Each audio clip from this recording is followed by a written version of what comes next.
Verlauf der Welt mit den tragischen Entscheidungen von uns Menschen, die in Katastrophen führen. Das besingen die legendären Metal Church in diesem Song. Und ihre Antwort auf die kaputte Welt ist ein kindliches Gebet. Mich erinnert das an ein Wort von Jesus. Wenn ihr nicht umkehrt und werdet wie die Kinder, werdet ihr nicht in das Himmelreich kommen.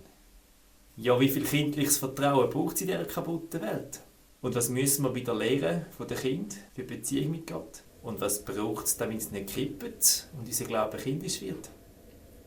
Was hast du für Erfahrungen gemacht? Was denkst du?